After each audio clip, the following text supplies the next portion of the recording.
This is Jamala Rogers, and we are a bit late with some technical difficulties because this has proven to be quite a production. But luckily, I have some friends in the studio. We have Kiara's Henry and her crew, and we have Tavon Brooks, who is also helping us.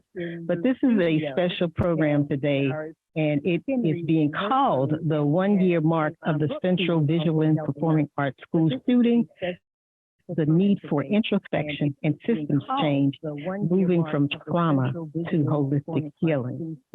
I first want to, before we get started, and I know we're running a little bit late, and we'll make up the time, I think, as we move forward. I want to thank none other than Bernie Hayes for helping us to even have the opportunity to talk on the Black Radio Hall of Fame here at Harris State University. And I want to have a special thank you to my comrade Bob Hansman for giving me one of his hours of music. But he will be coming back at you at 3 p.m. when we finish. Again, thanks to Kiara Henry and the Alumni Broadcast Association. These are young people out of the public school system that are learning technical skills like videotaping, like audio taping, and they are here assisting me throughout this. So we want to jump right into it. So October 24th, we had the ugly, horrific experience of having a school shooting. That was October 24th last year, 2022. And it was at Central Visual and Performing Arts. We had casualties of Alexandria Bell and Jean Kruska, who was a teacher. Alexandria Bell was only 15 years old, and we'll have her mother come through later on in the show. But the shooter was Orlando Harris. He was 19 years old. He was a graduate of Central VAP. And he had no criminal history, but he did have a history of mental health issues. He was able to get into the school with an AR-15 rifle and over 600 rounds of ammunition. So we know a little bit about the shooter since then, but not a whole lot.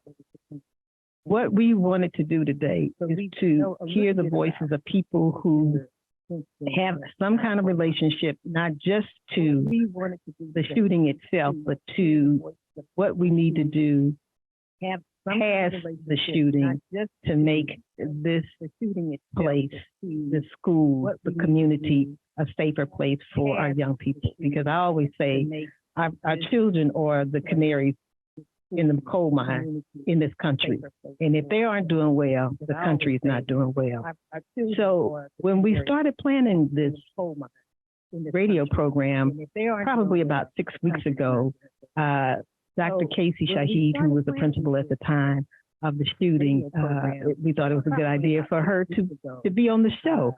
And so as it got nearer to the show, that proved not to be as a good idea as we once thought. But we are going to be looking at bringing Dr. Shaheed in at a different time. But today we have someone who can talk about school shootings and who unfortunately is now part of a very unpopular and unwanted club of principals and former principals whose site of schools were the crime scene for a shooting. And so we have with us today Elizabeth Brown, and she's with the National Association of Secondary School Principals. And they have come together to help principals who are joining this unwanted club. And they are looking at best practices. They're looking at ways to support schools and school leaders when they are presented with such a horrific thing as a school shooting. So I really want to welcome you today, Elizabeth Brown, and I'm allowed to call you Liz. So welcome to the show. This is Voices from the Battlefield, and I'm your host, Jamala Rogers. Thank you so much. I appreciate the opportunity to speak with you today. So I want to first start with what happened at your school shooting, and that was, back in March Was it in March? But anyway, I'm gonna let you talk about like what happened, what your role was at that point in time, and kind of what has happened since then with the school. So, what was your role then, and what kind of support were you able to get? Because I don't even know if you knew about the network then, but you were a principal, right, at the time at the high school? Yes, I was a principal actually at a neighboring high school here in Marion County in Central Florida. And the principal at Forest High School here in Marion County on April 20th of 2018 experienced an active shooter incident where a young man, a former student, came on campus during the arrival of students, went into one of the bathrooms there at the school, changed into tactical gear, and opened fire on campus, seriously injuring one student. I was actually a principal at a neighboring school on that day. The entire district went into lockdown.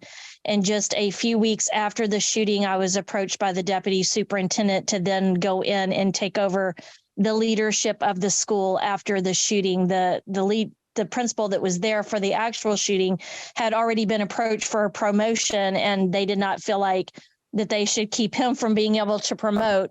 And so they came to me and asked if I would be willing to go in and take over the school as the principal and lead them through the healing and recovery process after the school shooting.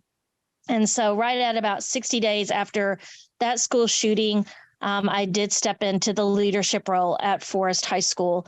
And our particular shooting at Forest happened almost exactly 2 months after the Marjory Stoneman Douglas shooting. We're about 4 hours distance from Parkland. And so that was still resonating pretty heavily within all school communities in our state of Florida when our shooting then happened. So that's kind of how I stepped into the leadership position and stepped into what has now become the Principal Recovery Network through the National Association of Secondary School Principals. And how that came about is Frank DeAngelis, the former and retired principal of Columbine High School, who was actually the leader that led that school community through their tragedy in 1999 and for 15 years thereafter, reached out and said, we are forming this group of principals that have been through school shootings on their campus. And I let them know, hey, I was not actually on the campus the day of the shooting. I don't know that I really belong with this group. And they assured me that taking over in the leadership position immediately after the shooting gave a different perspective than those leaders that had been there on the day of the shooting, and a different perspective on the healing process and the recovery process. So hesitantly, but with encouragement from Mr. DeAngelis, as well as a few of the representatives from NASSP, I decided to go ahead and join the group and have been deeply involved in the work that the group does since then. So one of the things I thought was interesting about your situation, and probably unlike the other school shootings, is that the shooter really seemed like he wasn't trying to hurt anybody. He shot at the door. And I think what happened was that some of the stuff from the door hit a student in the leg. So there weren't the kind of casualties, but that does not minimize the trauma and the fear and the anxiety that happened in that school. But there was something else that was happening that day. Can you talk about what the day was that he chose to do that and what the students were poised to do? Yes. So in our district, and obviously throughout the state of Florida, the Marjory Stoneman Douglas shooting had resonated with students all across our state. And if you remember, the students of Parkland organized March of Our Lives in Washington, D.C. And in our district, there was a call from students, from our high school students especially, to have a day where they could speak to school safety on their campuses. And so our superintendent at that time had set aside April 20th as the day that students were allowed to peacefully and productively speak about school safety and the changes that they wanted to see on the campuses. And we were preparing for that day. Each high school had turned in a plan that was student involved and student created, that had been approved by the school leader. We had turned in our plans. Our superintendent, deputy superintendent had approved those plans.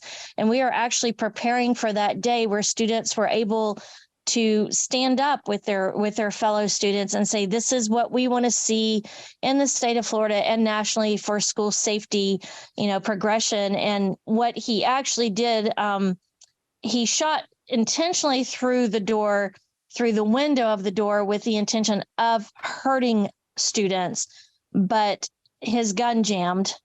And when the gun jammed, he did back down from his initial thought of what he was going to do and began to tell our school resource officer at that point in time that, he had come from a troubled background. He did not mean to hurt anybody, et cetera, and so on. So the actual shooting through the window was intentional, but there was that second thought there. And he was considered a copycat act of the shooter in Parkland.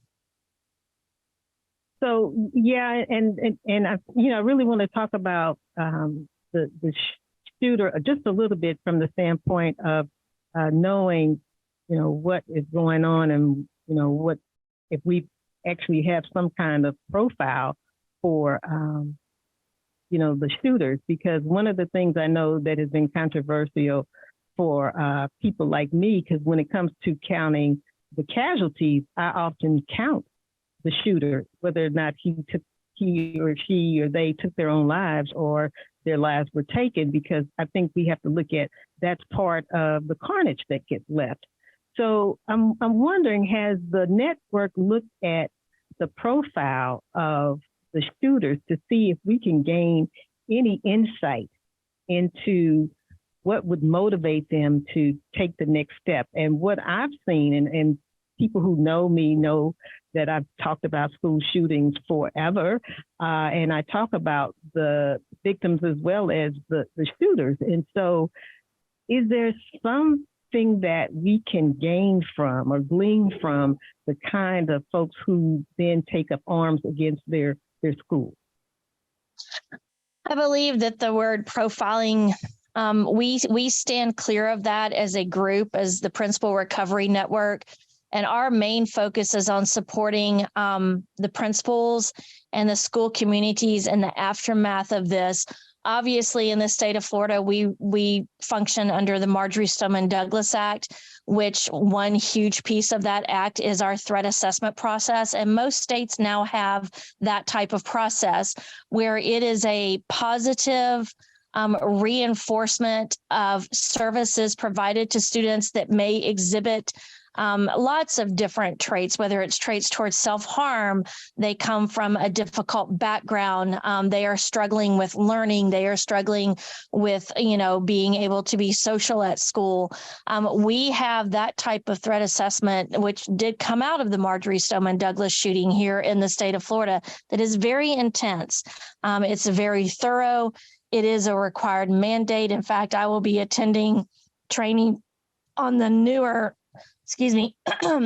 version of it this week. And so whenever we talk about what can we learn from school shooters, I believe that what we have moving forward from that piece is the fact that there is the need for the ongoing threat assessment, for the ongoing services provided to students, for the ongoing social and emotional learning lessons that we now provide to deal with students and to help students learn coping mechanisms and learn that if they see something, they should say something, and learn that there are services out there and people that care for them and community organizations that can support them if they are struggling. And so for me, that's kind of where the PRN lands. We land with supporting the school communities in the aftermath, supporting mostly the school leaders during the aftermath because there is so much that goes on. And then obviously advocating for the mental health of our students, making sure that that remains a front burner topic with our lawmakers, that the mental health of our students is a priority at the school leadership level, but we also need it for it to be a priority with our lawmakers as they are looking towards funding and mandates that deal with school safety.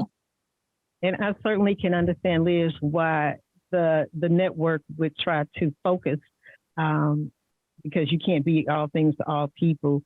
But certainly when you look at school shootings and you look at where some of the students who may be bullied or accused of bullying certainly are creating an unsafe place in those schools. And many times, and I could say that even for the St. Louis public schools, there is no remedy for the bullies. I mean, folks will tell me I reported it to the principal, I did this, I did that, and my child is still being bullied. So somewhere we are missing the mark with trying to avoid a situation where somebody feels so alienated, so isolated, so frustrated that they say, I am going to take it out on somebody. You all are going to get some attention. I'm going to get some attention one way or the other. And so for me, I just feel like that's a crucial part, even though it may not be the focus of the network, that school districts and school leadership will have to pay more attention to, because this is just really a red flag when somebody says, I want to shoot up the building, or I want to do this, and nobody really does anything, or they don't know where to go. And I've seen that in other places where students were told that something was happening, but didn't quite know what to do with that information. So I want to move on to, because what you all have done is to put together the recovery guide, which I think is pretty awesome. And so some of the questions I have come from that. But when you all are looking at recovery, I know that there is a knee-jerk reaction for people to want to do something, more police, more this. And that happened, I think, in you all's case, because shortly thereafter, there was money available then for more resource officers. And then I think later on, the county passed a measure where there was going to be more officers in the school district. And more teachers, I would say. But I thought it was interesting that the teachers did not get a raise. That might have been helpful in terms of, taking some of the burden off of them, that they would have gotten a raise. But the initial thing is like, we need to get more officers in there. When I think the data has shown us that doesn't really make students safe or feel safe. But what would be helpful is if there were more social workers, more counselors in the schools. And I know that's always been, for a lot of struggling school districts, a place where they have not been able to meet the needs of students. And those mental health issues of our students are growing yearly. So how did you all address the issue of balancing out the need for services for the students in the school community, with that people saying, more, we need to get more police in those schools? So whenever we started talking specifically in our county about what was needed, we really took a holistic approach. Not only did you see the push for more school resource officers in schools, and that's because we did not have a school resource officer in every school at that point in time. We had school resource officers that would serve 1, 2, even possibly 3 schools. And so obviously you did see the push for school resource officers. And I think it's very important that we remember, as we're looking at that particular push, that especially in Marion County, and I have to give kudos to the Marion County Sheriff's Office here and our Ocala Police Department. Our school resource officers here become so much a positive part of our school community. They build relationships with students. They build a trusted, safe space with our students, where the students feel very comfortable coming and talking to them. If they feel like there is a threat on our campus, they feel comfortable coming and reporting to them, and they become such a huge part of our school community. And that really is the responsibility of that school-based principal and that deputy or police officer, just to work together to make that safe space. So that obviously is one facet of what we focused on here. And then obviously the other facet is the social and emotional well-being of our students. Do they feel safe at school? And if they don't, how can we help them feel safe at school? With any state mandate that you receive about school safety, there's going to be funding for the hardening of schools, which is all those cameras and gates and fences and all of that kind of stuff. And all of that does help. It is a deterrent. Obviously, the fencing, the gating, all presents a safer physical plant for the learning to go on. But what really matters is those students inside that building feel safe. They feel like they can speak out if they feel like they have been threatened or they know of a threat, and they have comfortable and solid professional relationships with the adults in the building to be able to come forward and speak about, what they feel, how they want their school to be. You'll notice that in our guide, there's a huge section on student voice. There's a reason for that.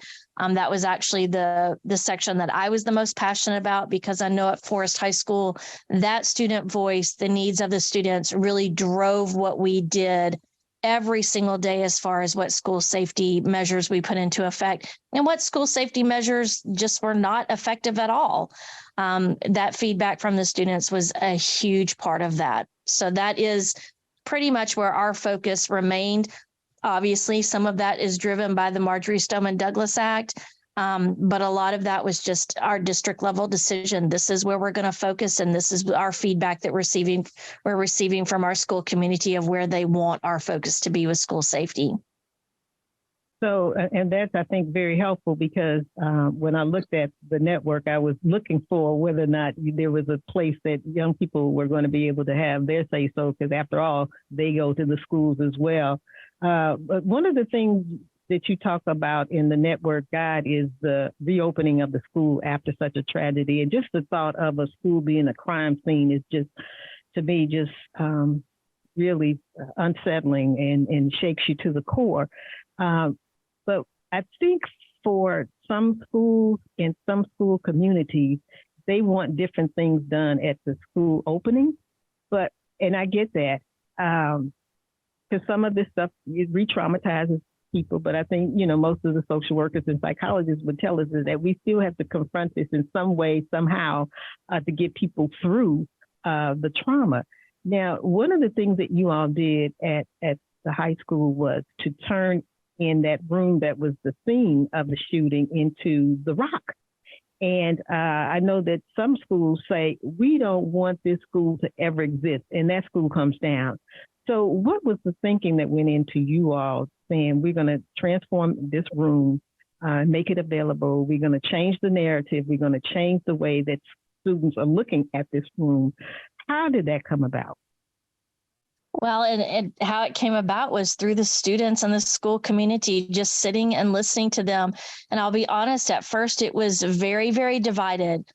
Some of the students just wanted the room boarded up and never used again. It was an active learning classroom. They wanted that boarded up. They never wanted it to be used again.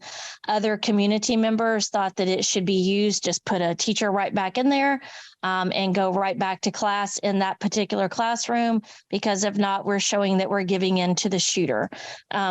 I actually relied very heavily on the victim of the shooting, the student that was severely injured, and the teacher in that classroom. And I had very transparent one-on-one conversations with them and said, these are the opinions that are coming to the table. What are your thoughts? And at first, they didn't really know what they thought about that. The teacher had obviously had her classroom moved somewhere else, and the victim had returned to school at that point in time. He did have to go through extensive surgeries, but he had returned at that point in time. And finally, it came down to a large group of students and a couple of their supportive parents, and then actually the victim himself coming in and saying, this is a part of our school. It was in a very public area of the school, if I can say that. It was readily accessible. Kids were going to have to go by it every single day, no matter what. And they came to me and said, we don't want to close the doors to the classroom, but we don't know what to do with it. And I was very fortunate for having worked with Rondo Fernandez. He's a restaurant owner here in our city that had opened up the ROC program at this high school where I was previously principal. And I actually went to him just a few days later and said, Rondo, the kids want to do something with this school, with this classroom. The parents feel like we shouldn't shut it down. Can you bring the ROC to Forest High School? And he and his wife, Toby, stepped into that space and began to realize, that our district had done a really great job at kind of remodeling the area without redesigning the footprint of the area. And he took that and they just ran with it. And the ROC is a program that serves underprivileged students that need assistance with school supplies, hygiene products, clothing, and mentorship. And so for the first year of the ROC, we had it manned by trained volunteers every day, all day long. Students could take a pass. whether they wanted to just go into the room and sit and have a space of peace, or whether they had a need that they could go in and ask for. Our school counselors were able to work with students that needed things. They were able just to put in a list anonymously, and those volunteers would fill backpacks. Those backpacks would be passed to the students to take home, unload the needs that they needed, bring the backpacks back, return them to the ROC or to their school counselor. And so it is an amazing program that I believe every high school in Marion County now has. And we were very, very fortunate to be able to turn that room into something positive, a place of peace, a place of positivity, a place of mentorship and growth. And in a lot of ways, especially for those students that were directly affected by the shooting incident, they felt like that was taking their school back. I believe with students in the moments after a school shooting, I know that I've heard Mr. DeAngelo speak to this, and the former and current principal of Marjorie Stoneman. High school students, they feel like the shooter took control. It was an event that they did not want, they did not ask for, they did not expect to be a part of their lives, and they want to gain their school back. They want to regain that positive school culture, the school spirit, the school competitiveness, all of the things that make high school, they want it back. And that was just the way that our student body felt like we would get our school back and move forward with a positive type of room for our students. Absolutely. And I want to thank you, Elizabeth Brown, for coming on today and sharing with the listeners all that has been done with that network. And we're going to find a way to post the guide up so that people can see that and begin to look at where, St. Louis is on that scale and what we've done or what we should be doing. And I know everybody's school is different, and we're going to take that in consideration. But we really appreciate you coming on. And I think we need to have you or Mr. DeAngelo back again to really talk about this, because this phenomenon is not going away. In fact, since 1915, school shootings have skyrocketed compared to previous decades. So we know that we need to be better prepared. And I think your organization is helping us do that. So thanks for joining us today and sharing with us. Thank you so much. I appreciate it. Okay. That was Elizabeth Brown, and she was the principal at the school in Southern Florida, who, had the unfortunate situation of having a school shooting. Luckily, there was no fatality, but the young man that was the shooter now is serving 30 years. We have in the studio with us now Christopher Tenson, and Christopher Tenson he's here. He's head of the Black Studies Department, and I want y'all to know that's the first time that it's been a department. It's always been a program before then. So he is the first director of the department. Yep. And he's not here to talk about the Black Studies piece, because we could talk about all his accolades and what he's published. But he's here because we have been in spaces together trying to figure out, how do we serve young people? What do we do for their development? How do we make the places where they are safe, whether that's in school or communities? But also, people should know this. The reason that it's important for us to get this right is because this is the first time that there's been a Black shooter in a urban high school. I'm going to say that again. This is the first time that there's been a Black shooter at an urban high school.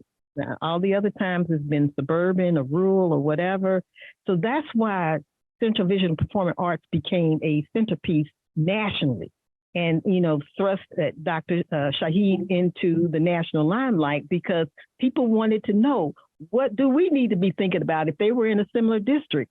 And so it is really important for us to help others who are anticipating it happening. And I always say it's not a matter of if, it's a matter of when.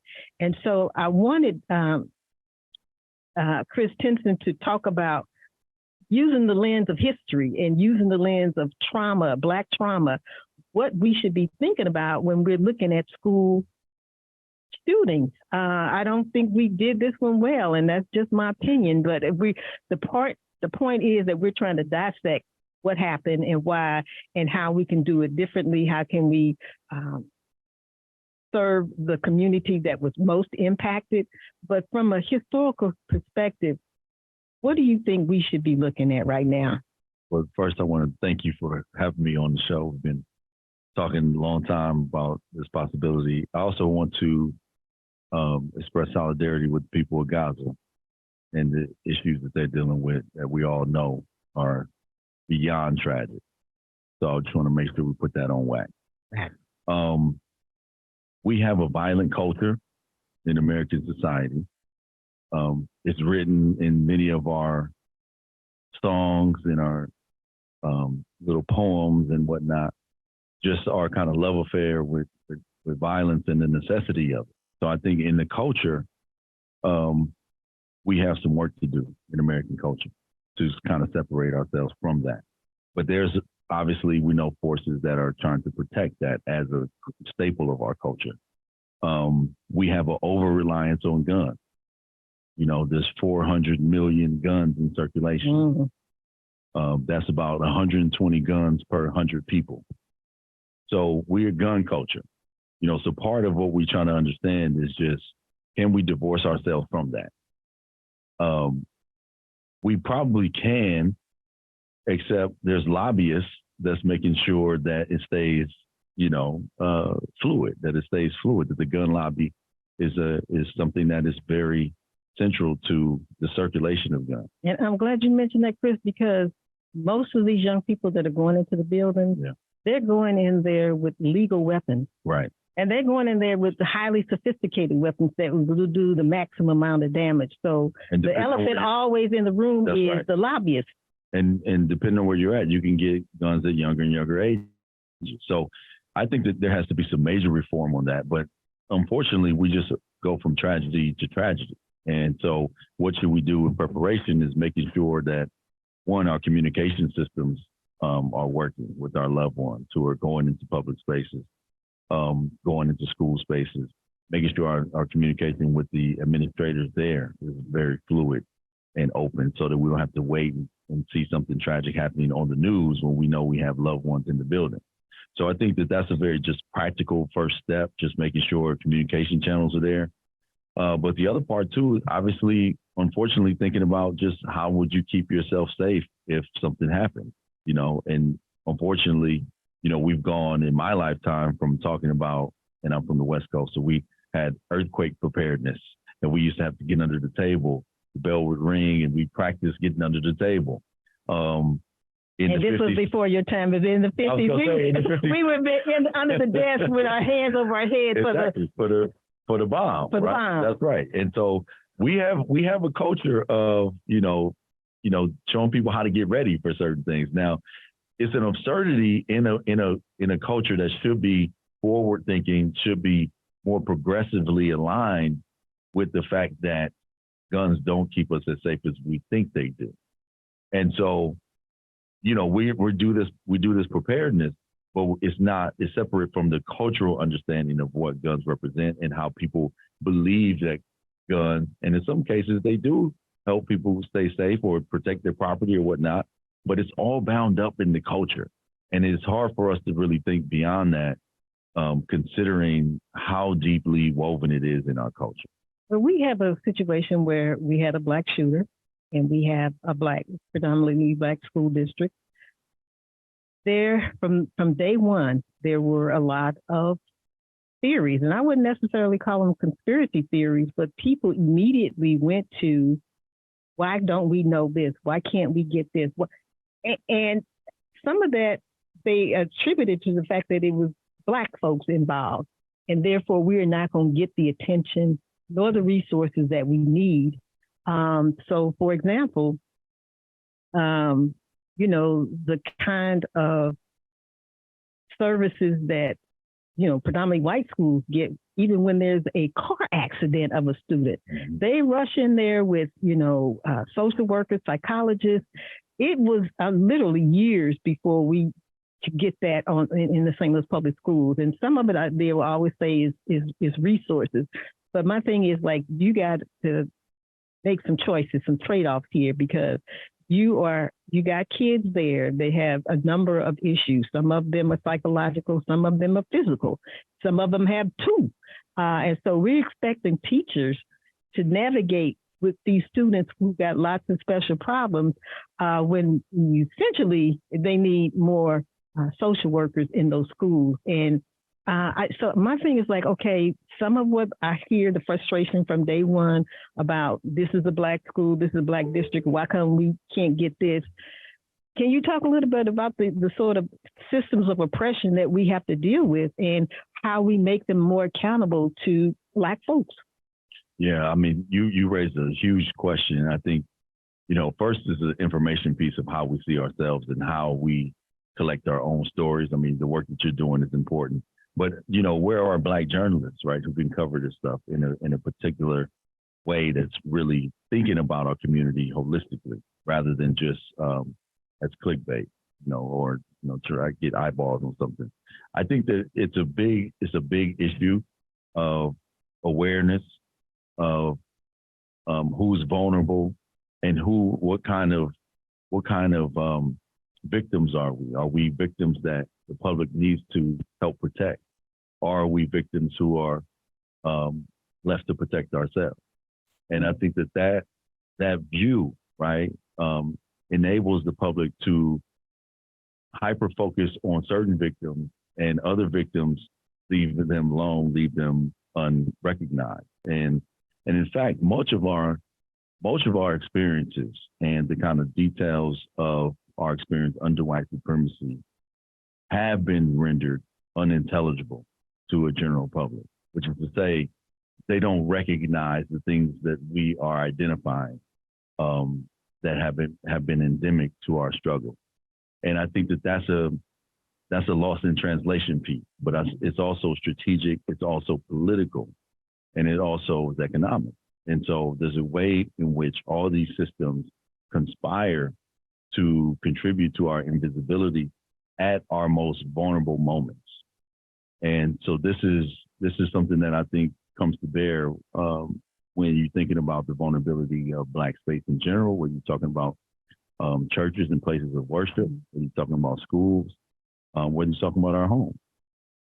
Yeah, I think from just reminiscing on the day of and knowing, what was going to be happening with the students that looked like me, and where they were going to be able to find support, where were their families going to be able to find support. And I just had a sinking feeling that, they probably weren't going to get any, and that unless we make that school a centerpiece and bring all the resources to bear that we possibly can, that we were going to have tragedy that was going to continue to reverberate. Right. And we've seen that, because if you don't contain trauma and people's anxiety, the stress, fears, that plays out. And any psychologist or social worker worth their salt will tell you that just because a student is not talking about it does not mean that they have not been affected by it.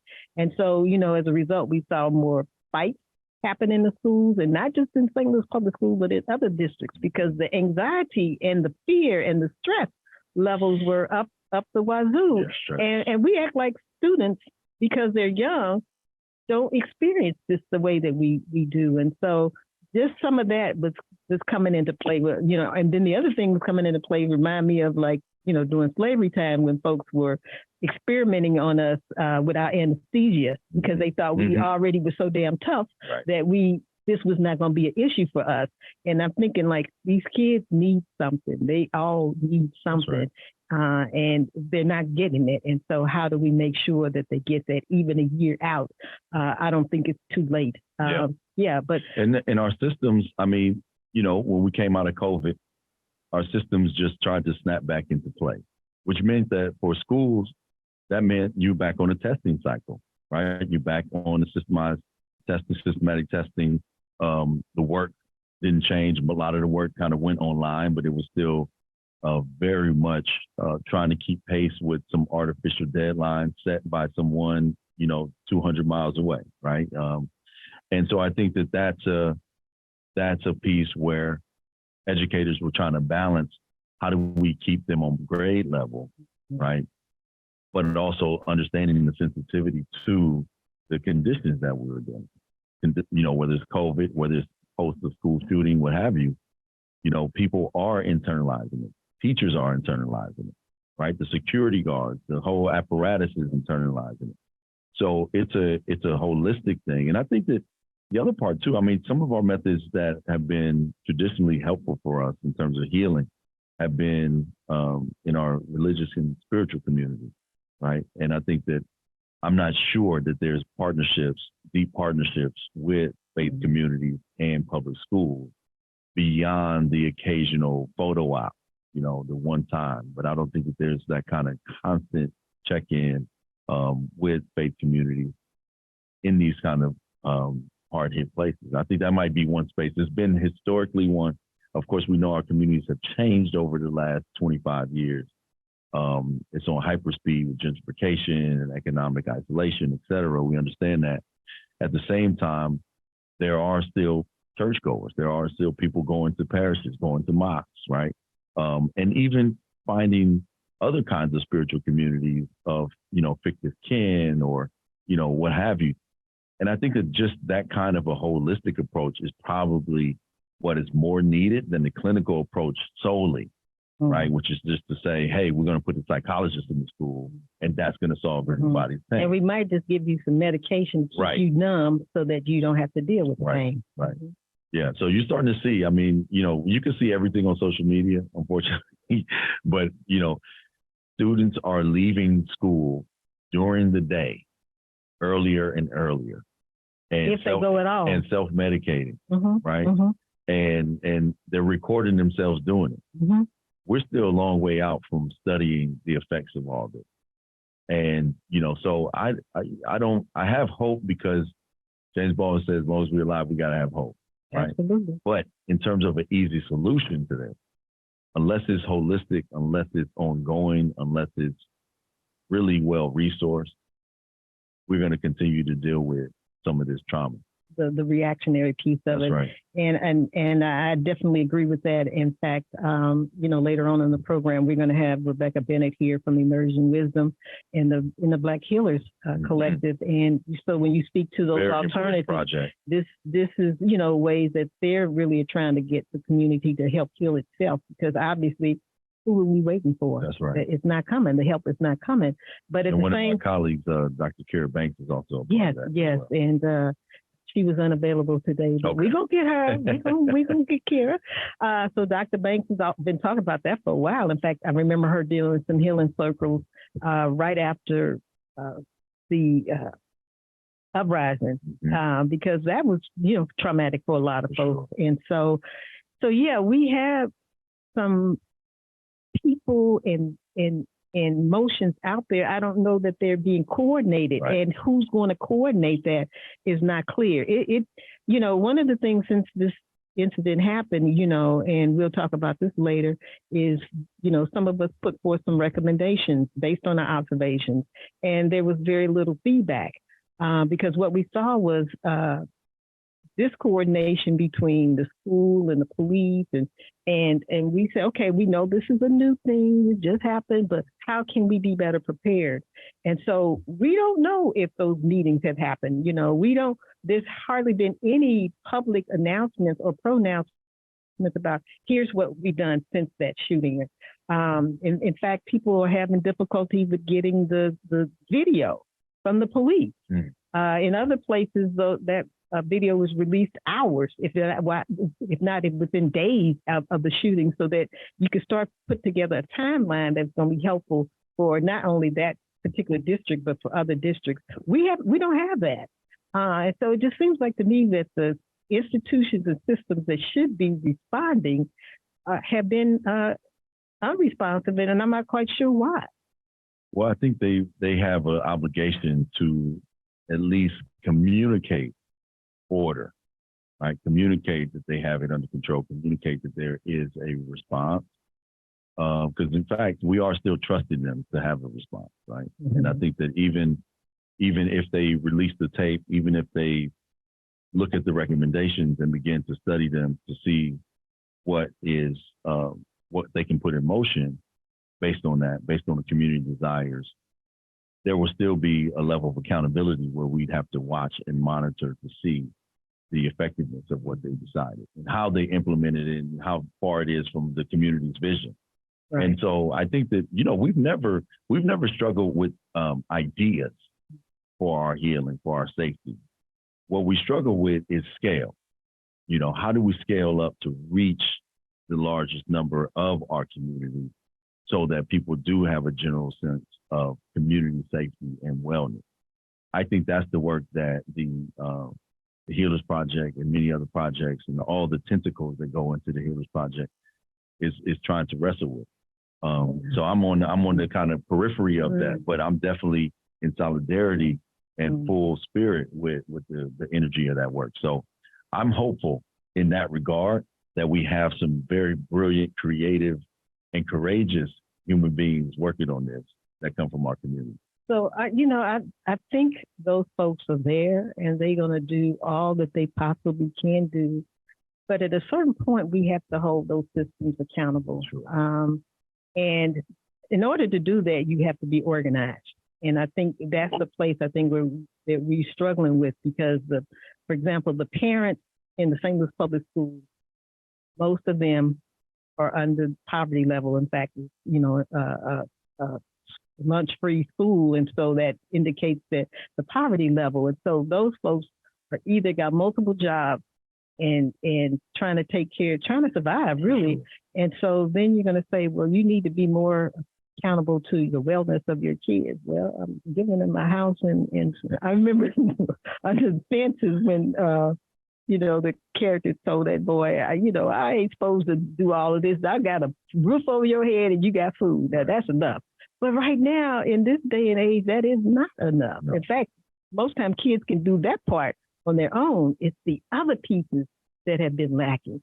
And I want to pause here because I know we are hoping for Donna Jones to call in. And I don't know if she's waiting for me to call her because we just did some switcheroos here. But I also know that we're going to be losing Chris Tenson because he's got his own youth issues to deal with. He's got to pick up kids from school. So work don't stop. And work don't stop. And we play multiple roles in this world that we live in. So I'm gonna see if I can. We're gonna have our technician call and see if we can get Donna. But Donna is on the school board, and they have a relationship to all of this too. And not that they are micromanaging, but, if this is going to be the wave that we're going to deal with, I think people want to hear from them about, policy, about like what's changed since then. The new superintendent we have now, Dr. Keisha Scarlett, was not here when that happened. And so we can't necessarily hold her accountable, but we can hold the school district accountable. Sure. To see now that she's here and she knows about the shooting, like what is she doing and what can she do? And so I'm looking forward to meeting with her and maybe even getting her on the show to talk about this. But this is not the end of this conversation because there's still a lot to be done. There's a lot to be talked about. These discussions have to happen in broader circles. But I think it's going to be important for people who have a better understanding of centering wellness and centering trauma in a way that we haven't before. And I think when you talk about reparations, a little bit about that, that's part of it. That is part of it. It's part of it. And so if we keep getting re-traumatized based on the conditions that have been set up for folks of African descent, then we are going to keep having the troubled kind of present and futures that we're trying to distance ourselves from. That's right. I appreciate being here. I'm sorry I got to run early, but I just want to say that, we are the first line of defense for our own humanity and our own protection. And I think that that's the piece that we have to accept. And that's the piece that we have to accept for the remainder of our time on the planet. And it's one that I've enlisted myself in. And I think that that's the piece where, what does that mean? You know, for some people that might mean, you know, oh, I need to protect myself in this kind of way. But in terms of, we're trying to protect ourselves in terms of the healing practices, Right. the divine healing practices. And hopefully we can work our way out of it together.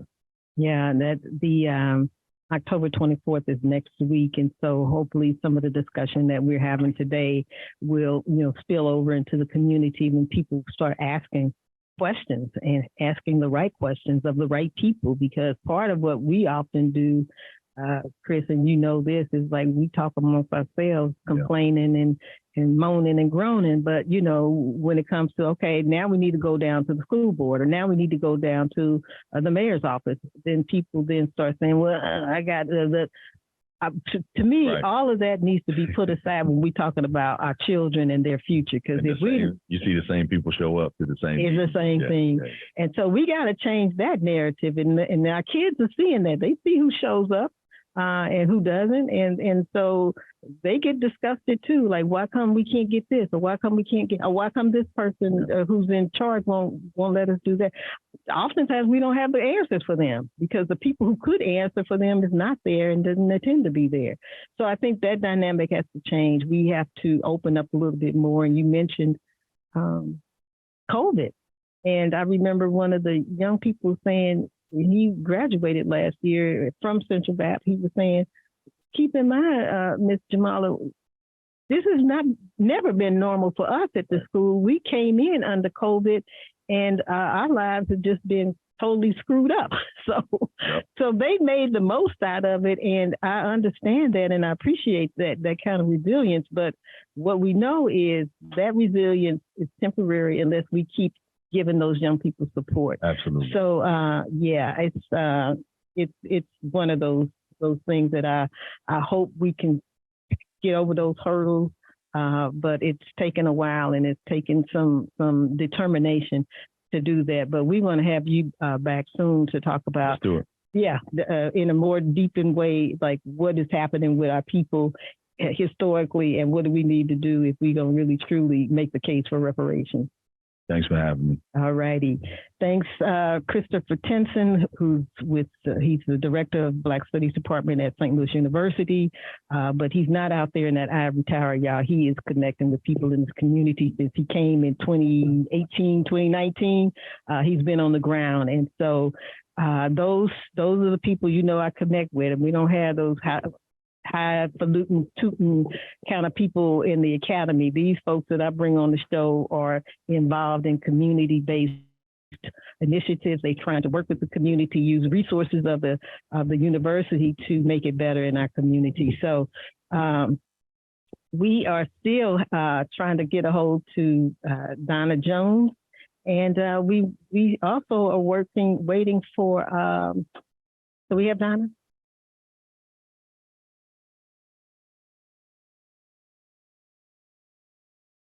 But I don't know if we have Donna, but we certainly have somebody. Oh, we do have Donna. So we're going to have a conversation because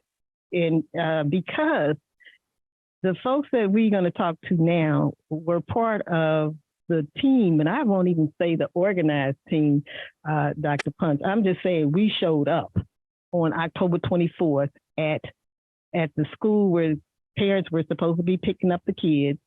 Because we knew we would be needed, and we spontaneously went. And so Dr. Punch, who's here in the studio with me, Donna Jones, who's a school board member, and Patricia Washington, who's not being able to be with us today, and we wish her a speedy recovery. But the four of us just showed up and started doing what we needed to do to help parents get connected with their loved ones, but also just to bring down the level of anxiety and fear, because you probably can't even imagine what parents were feeling then. And so I want to welcome Dr. L.T. Punch, and I think we have Donna Jones on the line because we saw what happened and we saw the big gap. And one of the things I remember when I saw you, Dr. Punch, I said, wow, I don't know whose surgery he's not going to be doing today because he's here trying to service the folks here. But I was definitely glad to see you. So welcome, Dr. Punch, and we have Donna Jones, school board member, on the line. Good afternoon. Good. So we saw some things that we weren't exactly pleased with, but we did our part and we got through the day. In fact, I think all of us stayed until the last parent picked up their kid. And you were there in a specific capacity, both of you all. I think, Donna, you just went because you're a village mother and you wanted to see what was happening, but you also a school board member and have been for a while. But Dr. Punch has been definitely in the community dealing with trauma. He is a real surgeon. I think people have asked me that. Is he a real surgeon? Because, just because somebody got doctor behind their name doesn't necessarily. He is a medical doctor. He does surgery, but he's also connecting that with wellness and healing. And so that's important because a lot of this stuff is reactionary stuff that we need to try to get in front of so that we don't have as much violence, that we don't have to do as much healing. But tell me your observations on that day. Dr. Punch is here, and then I'm going to ask you, Donna, and then I'm going to tell people what some of the recommendations were. But let's just get your initial thoughts about that day. Yeah, the day started for me as I was leaving the shift I had done in the ICU room. And I remember being shocked, stunned, and just deeply concerned. I reached out to my network internally and tried to get a sense of how we might help. I was uncertain, but that is what it is to be a trauma first responder. It's to recognize that people are in crisis and to act with what you have the best you can in the moment. And so I grabbed what we could. I had the team real quick make me up some little stress relief kits. We bought a case of water, stress balls, aromatherapy, and flyers with an invitation to come and see us at the bullet-related injury clinic. Because for us, we define moments like these as one in which everyone is exposed to the threat of a bullet, now has the trauma of bullet-related injury. But what I saw was, what I saw was that I couldn't believe I was one of the few people standing there with anything to offer. Like, I thought I was maybe being silly. Like, they're not going to need you to come down and bring your little stuff and your water. Everyone will be fine. There'll be tons of support. Everything will be organized. You're just but my soul felt to respond as a first responder, and I couldn't believe how little resource there was. Yeah, I think that stunned us all. Donna, what about you? What were your thoughts that day?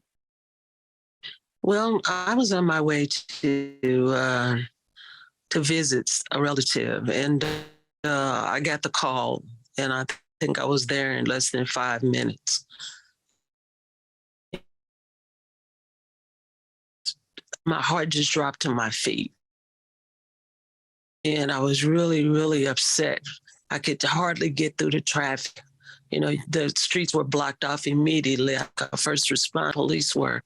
And as I parked blocks away and tried to run up there, I met so many people, and it was amazing that all the looks that you would get when you were walking, and people would stop and just give each other hugs, because everybody kind of knew. It's like, oh, wow, this is crazy. This is like, for me, it was like, I come from a traumatized neighborhood here in Walnut Park, and things like this happen all the time.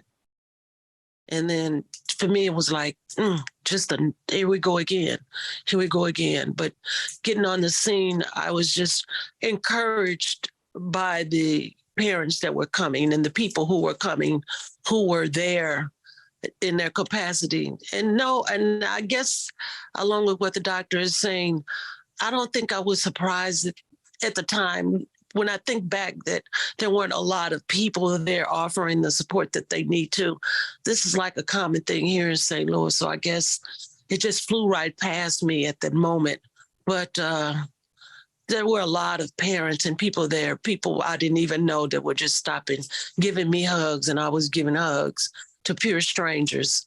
So it was a really, really day. Yeah, I think the point that Dr. Punch made is that all of us were surprised that there was not the coordination that we thought we would see. And that's what caused us to then, after that day, to come together to say, okay, we cannot let this pass. We have to share our observations, and not just like in a critical way, because again, this is the first time folks everybody was caught off guard. We understand that. But at the same time, there are certain entities that, this is their thing, emergency, trauma. And so we didn't necessarily see those people.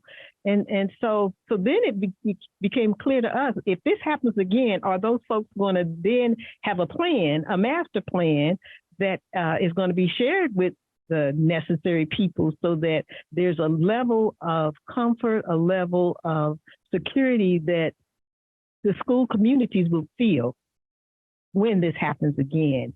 And so we got together, we met, we got, talked through what we thought the key recommendations were, and we sent those to the mayor, to the president of the board, to all of the alder people, and at that time it was still 28.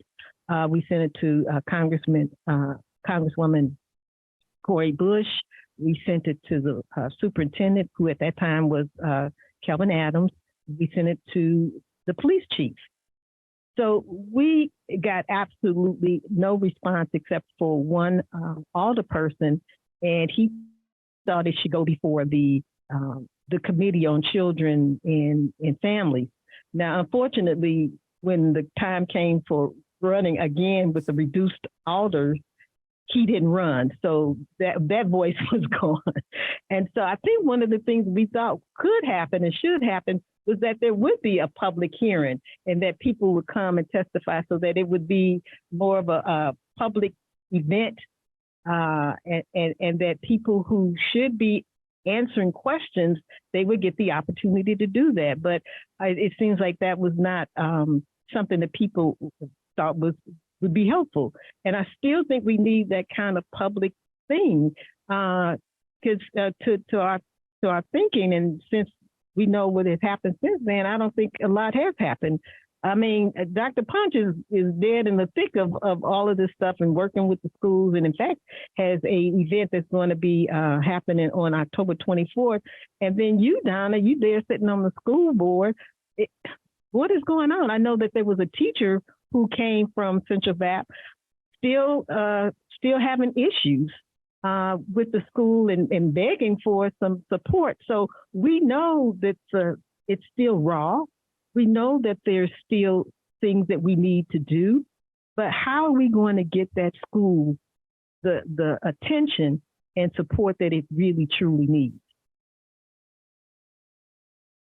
And Don, I don't know how you responded to that teacher who came before the board the other night, but what assurances were given to her?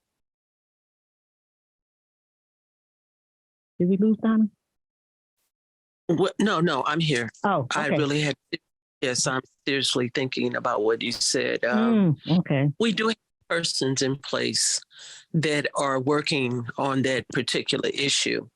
And yes, what you're saying is true. We do need a public forum to address those issues, because what's troublesome to me is that not just at the school, just to wait until something happens at the school, we're continuously having students and young people of school age suffer from death, shootings, drug addiction, everything. And I'm just really looking for an all-out call, not just waiting on the school district, because we are representing the entire city. I'm looking for an all-out call from everyone in this particular city in a leadership role or whatever capacity that you might hold, even parents, what have you, to come and develop something to reach out to our families and our students to help with this type of situation. Because so many of our young people, just say, for instance, like the young people that lost their life on Forest Park, they got very little help, just like the young lady that was from out of town who lost her legs. There were fundraisers, blah, blah, blah, all of that for her. But when it came down to whoever particular students, they don't get the kind of support and help that they need in times of tragedy. But even though we suffered that tragedy on October the 24th, we still continue to get young people that are losing their lives. And some for no particular reason at all, because they were in the wrong place at the wrong time. So I'm to me, in my mind, we're in an all-out emergency situation. We've been there a long time ago, even before this tragedy happened at Central VPA. And so I'm baffled. I mean, we have to make that sacrifice. I'm there on the school board as a sacrifice because I feel the urgent need, especially from where I am, to come together with other people and develop a plan of action. We're just waiting on everybody else to come on. Let's do this because the need is there. Yeah, so I'm wondering if the school board took on that initiative to say, we are going to have a separate from the school board meeting, we're going to have a session where we get to hear what the plan is. Because does the school board members know what the new and improved plan is from that day? Well, right now, my understanding is that there has been an enhanced professional development with our security staff, our staff, the people, the teachers, the students have been going through security drills and that kind of thing. But like I'm saying to you now, Jamala, I'm not aware of a meeting at this particular time to talk about the security plans, and I'm not sure how they want to handle that, how our chief of security, Colonel Davis, will want to handle that. And it's something that we need to talk with Dr. Scarlett about as well. And that's something that needs to happen. We will talk about that. But I'm saying, like you've been saying during this whole conversation, where is the community at? The rest of the people, they can make this happen and we'll be there. No one is stopping anyone from coming together. And let's make this plan happen. We need everybody because the shootings we have thousands of students that come to school every day, including my own relatives who are traumatized from their neighborhoods, who are involved in shootings, who witness things, and nothing has happened yet. We need the whole community, not just St. Louis Public Schools, to make this work. So, and I hear you, and I'm going to ask Dr. Punch to come in, because I think what you're saying is the entire community is responsible for the wellness of our children, and that's absolutely true. But I also know that it's got to start somewhere. And I know folks was, like I said, unresponsive, but I kept thinking, okay, obviously this community's not ready for that. But then I would hear from parents and teachers and students saying, well, Jamala, can you make something happen? When is this going to happen? And they were still asking questions. Now, why they were asking of me instead of the school board member or the police chief is because they see me as a trusted messenger. But at some point, the school district has to say, we're going to look at what our part of this was. And obviously, you're not in isolation, because the police department and the FBI were part of that whole scheme of things. And so it can't be this silo approach. But I do want Dr. Punch to talk about what happens when trauma is uncared for, when it's allowed to be untreated, and what happens. And you talked about, they get traumatized in their neighborhoods, and they're getting traumatized at school. What is that going to be like, Dr. Punch? Well, I will quote Rebecca Bennett to say that what we do not heal, we spread. And for me, what I talk about is that bullet-related injury, what happens in your body, heart, mind, and soul, whether you're directly impacted or just threatened or someone you love is impacted, you tend to metastasize to others, and in your own life, it can recur, making you at higher risk for a bullet coming into your life again. So it's incredibly important that we create the conditions of healing for that trauma to resolve. And that's what the Bullet-Related Injury Clinic does. I do want to shout out two major responses that came that I would love to figure out how to get more well known to that tragedy. One was a gathering of the Black Healers Collective, as well as the Community Health Worker Coalition, as well as work from Alive and Well, as well as work from and supported by both the Deaconess Foundation and the Mental Health Board to organize healing spaces. And I think one of the hardest things that we're working on now is how do we get community members to be aware that this healing work is happening? More so, how do we get the healing work into the community itself? Because there is a body of healers, whether they're community health workers, social workers, medical providers, or healers with deep indigenous practices and Black healing that are ready and are gathering force to be able to respond, supported by organizations, like I said, like the Deaconess. At 6 months, there was a day of acknowledgement for the time after the shooting that was able to occur in the schools. But, I'll put this back to Ms. Jones. One of the things that's really hard about this is that there is this body of work, but it is kept from the school body, from the staff, from the teachers, from the students, because of appropriately, but maybe sometimes ineffective control of what's happening inside SLPS and other schools. And so there is a grassroots effort that does have some funding support to get some alternative to people. The trouble is getting it to people. And so that's why on the 24th, which is what we're calling 1 year after, I don't think you can call it an anniversary. In fact, that's one of the things that comes out of the network guide. It's not to say anniversary, because that denotes some kind of celebration, and this ain't no celebration. Right. So 1 year after, we are opening our doors at the Bullet-Related Injury Clinic with all kinds of resources that include self-care, body, somatic healing, and everybody who comes by will get a wellness self-care box. That's going to be from 11 to 5 on October 24th, and we are in the Delmar Divine building at 5501 Delmar. And we have numerous partners, as I've already named, and others who are going to be contributing to that day. So just really, I hear, and also we are here. We just have to do a better job of communicating the efforts that we do have in place to try to support. Now, is that only going to be for folks from the Central VAP family, or is that for anybody? It's for anybody. And I'm glad you said that, because what people don't understand, and this is what it took me a minute, is that what happened at Central Visual and Performing Arts, it happened there, but it reverberated across the region.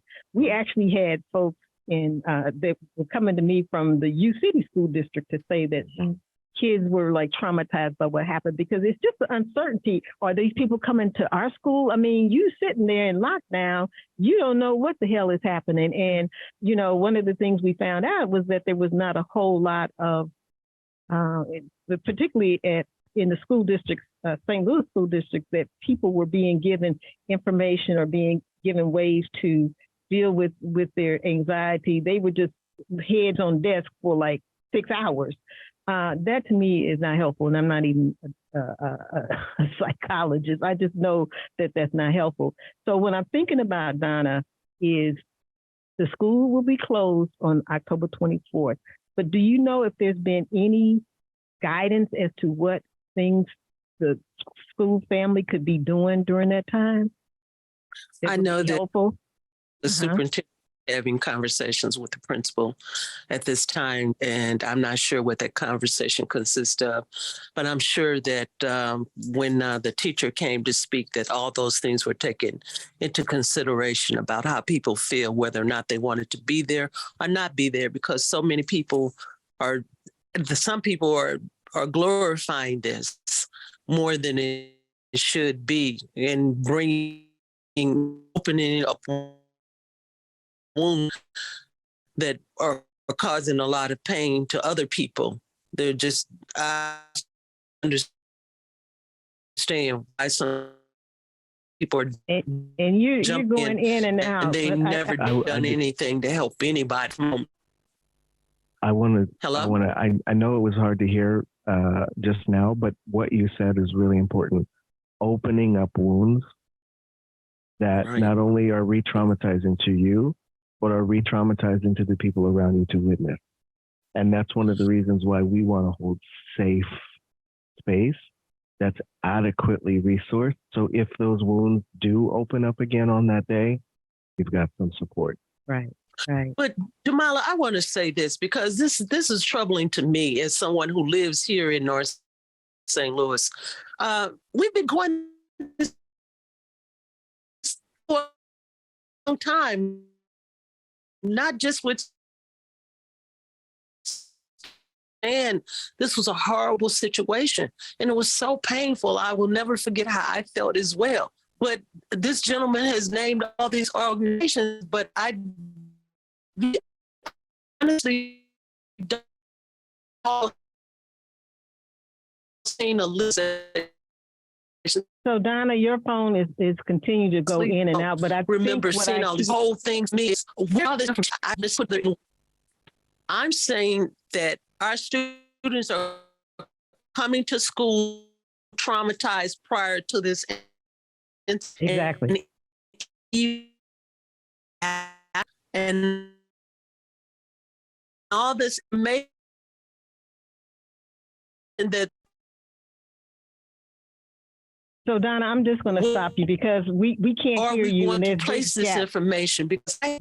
Donna, I think I understand what you're saying is like how all the names and agencies and services that Dr. Punch mentioned, like how we getting them. But I think one of the things that we heard time and time again, and I particularly heard it when we were doing the 6-month activities for the young people in the school, was that it is hard for people who have services or who want to bring services into the school to get in there. Now, why that's happening, I don't know if it's because it's favoritism, if you're the right person, know the right person, but we heard this continuously. My agency wanted to do this at this school and we couldn't get in. My agency started this program, but then we got stopped. That I heard over and over again. So that seems to me to be a place where we need to have some movement and some progress. So I'm going to thank you, Donna, for joining us. And this is not the end of this discussion. Hopefully, we're going to be over there at the Delmar Divine next week, October 24th, and it's going to be from 11 to 6 p.m. The Delmar Divine is the newly renovated old regional hospital over there on Delmar. You got a competent and caring team that's waiting for you. So if we know anybody that needs that service, please let them know about that. Thank you, Donna. This is Jamala Rogers, your host of Voices from the Battlefield. And we hoping to get on Keisha Akers, who is the mother of Alexandra Bell. I don't know if we got her, but who we do have in the studio is Brother Khatib Waheed. And I think we have another mic. I don't know how long you can stay. Okay, so Dr. Punch is going to stay with us, and we have Rebecca Bennett on, and we're going to get Brother Khatib here, because I think what we want to do in this last few minutes is to talk about the healing process as it relates to people of African descent who has gone through this kind of trauma, and how do we get the institutions who we are interacting with, be they the school district, be it the police department, city government, how do we get them to be more responsive to our particular needs? And again, our needs are not the same. When we talk about a school district, this is a district that's been through a lot. And again, the COVID didn't help, but we have folks, both students and teachers, who are suffering and hiding their pain and their anxieties, and we need to figure out how to reach them. So welcome, Rebecca Bennett, with Emerging Wisdom, and we need some wisdom right about now, because we are a year out and we still have unresolved issues around this school shooting that people are still asking questions about. I got a encouraging email yesterday from Congressman Clay, our first Black congressperson, saying, yes, we need to have this discussion, but Congressman Clay is in D.C. He's no longer a congressperson. Who do we need to be having as part of these conversations? I mean, we can talk amongst ourselves as we normally do. I complain to Brother Khatib all the time about what's going on, and Rebecca as well. What is going to be different? And we have also with us, I'm very happy to see, is Keisha. Keisha Akers is the mother of Alexander Bell. And one of the reasons I wanted her to be on is because we just need to see how she's doing. We just need to just connect with her. But Keisha, thanks for coming on. And I know you are still at work and you can only be with us for a while. But one of the things that I see about you and feel about you is, yes, you lost a daughter, you lost a vibrant, talented young sister, but you did not shrivel up and go hide somewhere. You've been out there. You've been there for those students at VAP. They love you. They miss Keisha. They giving you big hugs, and you giving them big hugs. And you got, you started a scholarship in your daughter's name. You have not been letting, grief hold you back. Is this the way that you're dealing with your grief as you are so active helping other folks? That is the way that I am choosing to deal with my grief. That's the best way I've found to deal with it, by continuously helping others, especially those that don't have a voice of their own or tends to be ignored because they're much younger. So this is the way that, I'm coping. But one of the things I remember you telling me about that I think is so inspiring. Now, let me just say you inspire me. Because if you can keep moving, then when I get discouraged, then I need to be moving. But I remember you being in culinary school, and this happened right at the time when you was really supposed to be buckling down, and you like, I can't do this. I can't do this. And there was somebody at the college that said, oh yeah, this is your life's dream. I'm gonna help you do this. Talk a little bit about that. Misha Clancy, it was my angel. Like, she was heaven sent, honestly, because when I made this statement, I also emailed her and told her I quit. That was the email. I quit.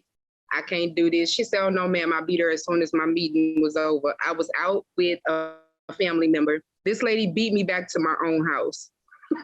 She beat me back to my own house, and she had all of my information, all of my records, and she sat down with all of my instructors and found a way for me to continue, even with me taking a brief break, and I was still able to graduate on time. Yeah, that was amazing. That was in May. So that's really, really special, because that was your life dream. And I know Alexandra used to love to be in the kitchen with you. Y'all both was cooking. Yeah. But and before we leave, we want to talk about her birthday get together that's coming up in November, that we need people to be there. That's not just supporting you, that's supporting like anybody that's going through this trauma. Because I just think when Donna Jones talks about where's the community, we need to be there for each other. And I think this is a free event. At least I didn't get charged when I got my ticket. I got my ticket. It seemed like it was free. Okay. So yeah. There is a link on my page, on my Facebook page. And if anybody needs it, just let me know. We're doing my daughter was very much into the arts. And so we're doing a talent showcase. It's not a competition. It's just a way of all students getting together, whether you're a poet, you want to do something in theater, dance, anything of, we just getting together so that the students could showcase who they are and be able to tell us who they are through their chosen art. And so CVPA has allowed us to come in November 18th to put on this showcase. The event is free. The only requirement is one, you leave drama at home because this is not the format for that. And two, you just register online and reserve your ticket. That's it. That's pretty That's simple. it. And you know, I'll continue to make that announcement up until that event. And I know you're working. I hope you can stay on. But you know, we got some people here that think about like how systems can be more accountable to us. And I'm going to go to you, Rebecca, because we've been talking all this morning about the healing. And I don't know that people understand that. I mean, we're so used to trauma. In many ways, it's been normalized. It's like, okay, yeah, that's so what? You know, you saw somebody get shot, so what? But that has an effect of that. And Dr. Punch has talked about what that looks like physiologically and mentally. What is your group doing to change the narrative about wellness and centering like the mental health piece and the trauma-informed piece with that? That was for me. No, that was for Rebecca Bennett. Okay. I was trying to unmute.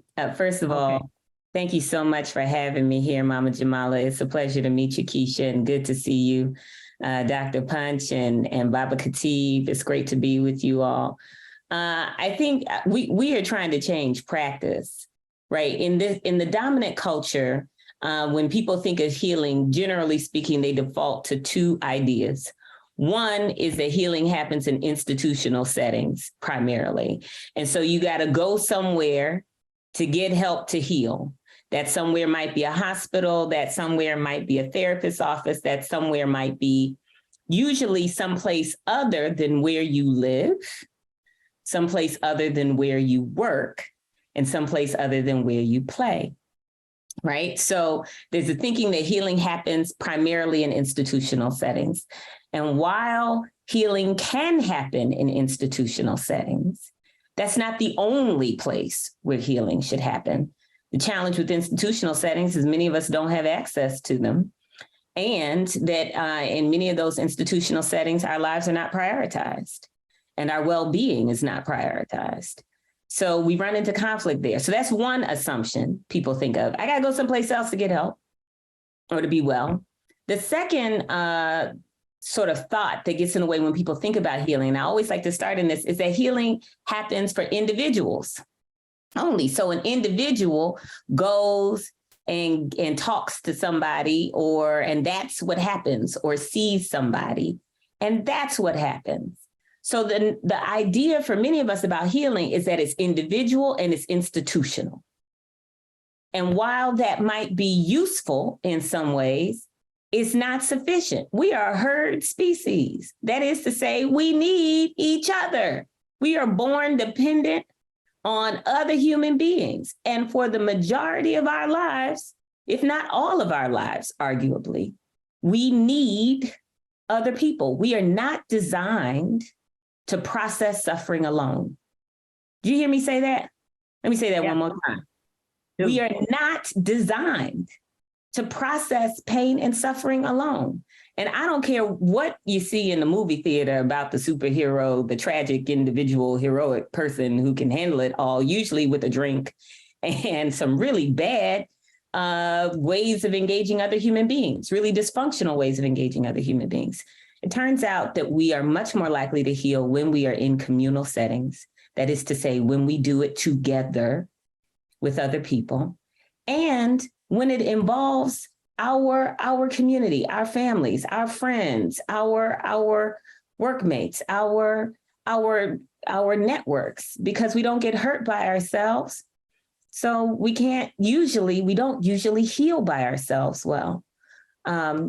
Our healing is accelerated when we are connected in community with other folks.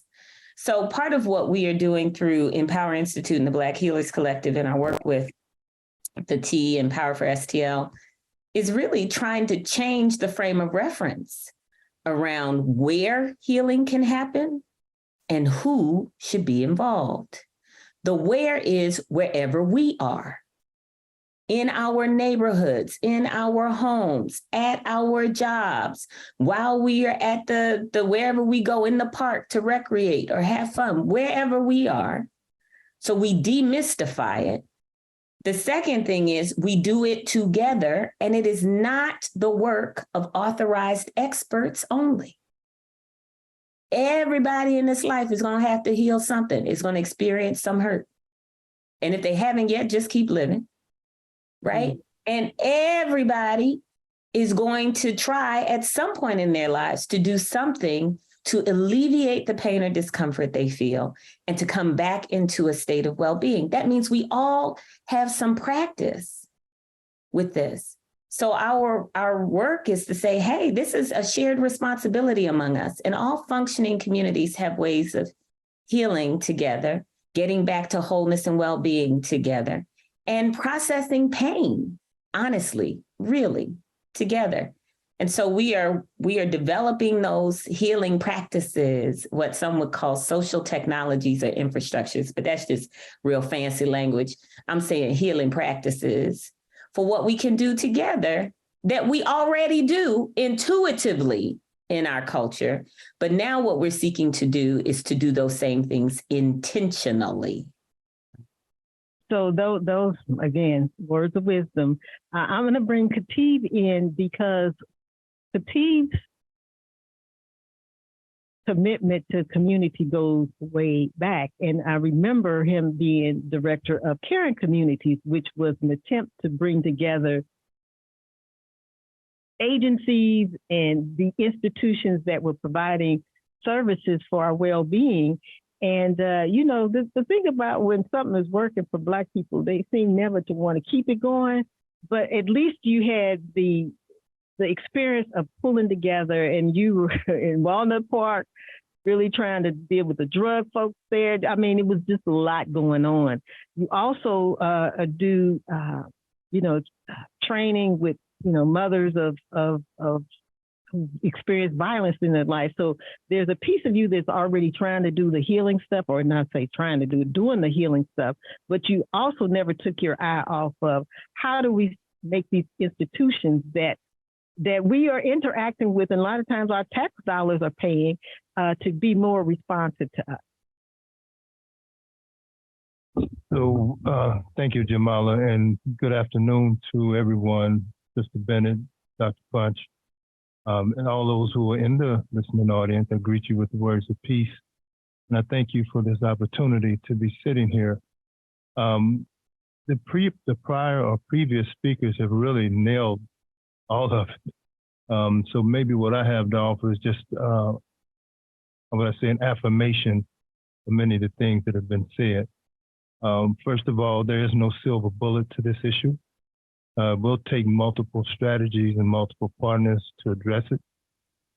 Healing, as both Dr. Punch and Rebecca have said, it's not just an individual process, it's a collective, it's a community process. It's this idea that we refer to sometimes as healing-centered engagement, where you're looking at the role that clinicians can play, but you're also looking at the role that the victims of the trauma and the violence can play. And we need both. I like what Rebecca has said in terms of our thinking that it has to happen within an institution. And I agree that there are institutions that need to be doing this work. That's what they're funded to do. That's what they're authorized to do. But we can't and shouldn't limit it to those places for a number of reasons. One of which, the institutions may be accessible in terms of the hours of availability, but they're not accessible in terms of people wanting to utilize them. The staff that are there, or the failure or the lack of staff that are not there, serves as a huge impediment to the usage of it. I would also attempt to add that this work should involve and must involve the parents. So we talk a lot about working with kids, as we should. But when we did the work in Walnut Park and in other neighborhoods under the banner of the Caring Community Program, we understood and believed really clearly that it takes a village to rear a child. That was our slogan. That was our mantra. And so we understood that to focus all of our attention on the youth without also working with the families where these young people live and the communities where these young people live would be not nearly as successful. we've worked out of, as you mentioned, Jamala, we worked out of school setting. And I was listening to some of the conversation with Dr. Jones, and I'm glad that Dr. Punch pointed out that there are some issues, there are some challenges, there are some barriers to accessing the schools. That is the place where I think we should really be looking to do this work, or at least one of the places. Again, in the communities, in the parks, in the churches, those different institutions or places, in the synagogues, in the mosques, or places where people gather, where hurt exists, and where people are looking for some type of relief or redress and are not getting it in sufficient layers. And so working in the schools, among other things, creates an opportunity for highly trained staff, clinicians, and community volunteers to identify early what the signs of trauma are in a particular youth or groups of youth, and build a kind of trust and relationship with him and her, so that the transition from working out solely in the school can then enter into the home and into the neighborhood, where there are safe places for people to have these conversations. In our community, unfortunately, but historically based, we tend to justifiably not trust a lot of institutions, because those institutions were really not designed to serve us. And they have betrayed us. They have betrayed us. We've had to force our way into that space because we're taxpayers too, but there's been resistance, and there continues to be resistance to our presence and to design the kind of strategies that will liberate us. The other thing that I want to just mention real quickly is that providing services and supports in neighborhoods and in schools is necessary, but it isn't sufficient. Placing these strategies in communities is helpful, but placing them in the Black community without realizing the role that racism plays in all of this means that we're really just perpetuating a strategy and a narrative that says that, you know, somehow there's something wrong with Black people. And so what we really need to do is go to where Black people are and fix Black people, right?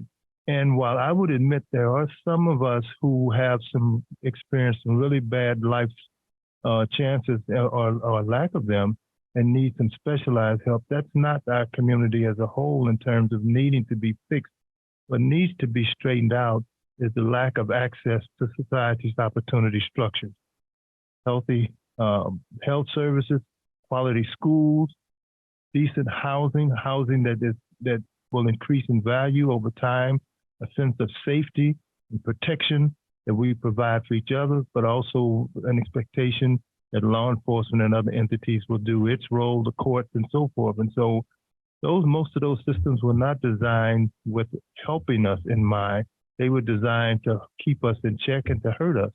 And so if we don't recognize that, then the strategies that we implement won't address those. And therefore, the social toxins that are created as a result of those systems will continue. Well, it seems to me that one of the things that we all can agree on is that Black folks, by the mere fact that they are in America, are going to have experienced trauma, and it's going to be persistent trauma, yes, just based on racism and white supremacy. I do want to ask Dr. Punch about how, and you too, Rebecca, if Black people feel like they are unworthy of being healed, yes, they're unworthy of the services that we are demanding of these institutions. Where do we start with that, Dr. Punch? Because you go into the community and you are there where the folks who are the least of the getting attention from anybody. I mean, they are at the lowest parts of their life. In some ways, I've seen you resuscitate people who've taken fentanyl. So we got a situation here where our people are like trying to escape. You know, I will frame it this way. By the way, I've adopted two new terms today: social technology and social plastic. I'm a work with that language. Okay. That equipped me. You just equipped me both with something I needed. I preface it this way: the medicalization of the experience of trauma, meaning you traumatize and you have manifest illness, a lack of well-being because of it, whether it's a physical injury, psychological injury, and emotional one. When we medicalize that, as Rebecca has said, and say it needs to be cared for in the institution, but then we assure that institution does not have any interest in you being well, and is actually very interested in continuing to monetize your trauma, then you are caught not just feeling that you cannot heal, not just feeling that you're unworthy of healing. You no longer believe healing is in the realm of possibility. And the major, major trick is the entire time, you were always your own. So the medicalization of trauma disconnects you from the very internal resource you already have. So much of our work is reconnecting people to that deep well. And it's astonishing to me how efficient, inexpensive, and powerful that medicine is. But most of the power of the medicine is through relationship. Because when you relate and you get into a relationship with someone, suddenly it's a phenomenon that I have yet to completely understand, but I'm allowing myself to observe it, though not having words for it. There is something that happens when we get in relationship with other people that returns us to that capacity. That's a very interesting concept, and I know it's true. I don't know how we move past that when we see ourselves as subhuman, that we have the capacity to heal ourselves and even help others. Rebecca, you want to speak to that? I mean, really, this is a whole paradigm shift that requires a transformative thinking on the part of individuals and the community. Indeed. And I love the way Dr. Punch has framed the medicalization of trauma, right? And the pathologizing of trauma, right? So that the most common institutional response to trauma, no matter the setting, is punishment. I'm going to say that again. In this culture, the most common institutional response to trauma, no matter the setting, specifically for people raised Black, is punishment. That's what we're up against. It's true in school settings. When we interpret drama, right? We say drama, we meet drama with punishment. Drama is just trauma. It's true on the street. When we respond often in law enforcement punishment ways, it's true in hospitals. When we go and we are contained and confined, it is true. Like, really, this is the case. That's what's most common. That's the first thing. Second thing I want to and let me just say, Rebecca, you left out family. Oh, absolutely. And family settings, which, right? I mean, because what you're really talking about is internalized oppression. And I like that when you say that we don't feel like worthy enough. And this is one of the things, I don't even know how much time you have, but I have to say this. My belief is that the oppression of children is the oppression on which all other oppressions sit. And I need to say that. That is to say, we got to get hurt early.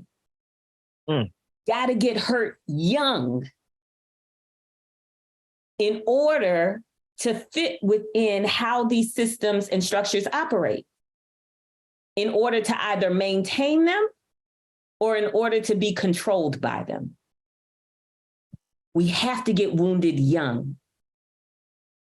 So that might be a whole nother show. I'm gonna put a pause in that, but it's a for real thing, thing that I would hope your listeners would give some thought to, the ways in which we get wounded young that then make us available to either perpetuate or to be exploited by systems and structures. I think that's powerful, Rebecca. I'd like to just add to that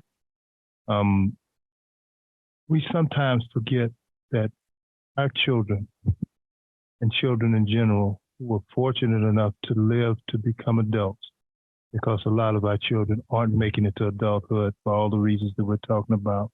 Mhm. When they reach adulthood, if we have not provided the group and individual supports that they need to become whole, Mhm. they take those wounds with them into adulthood. Yes.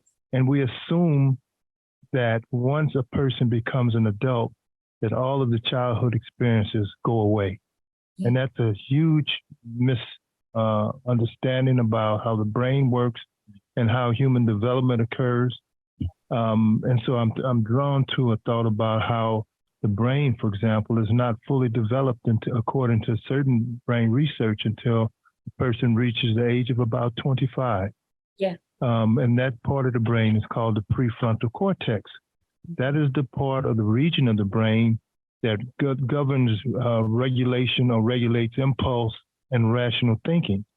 But just think about it now. When we say that the brain is not fully developed until age of 25, and we recognize that the highest risk group of people, particularly the Black males and females, is between the age of 15 and 21, then we should be able to see the connection as to why the rates of incarceration and early death and suicidal ideations are so high, because folks are still operating impulsively and they're living in high-risk neighborhoods.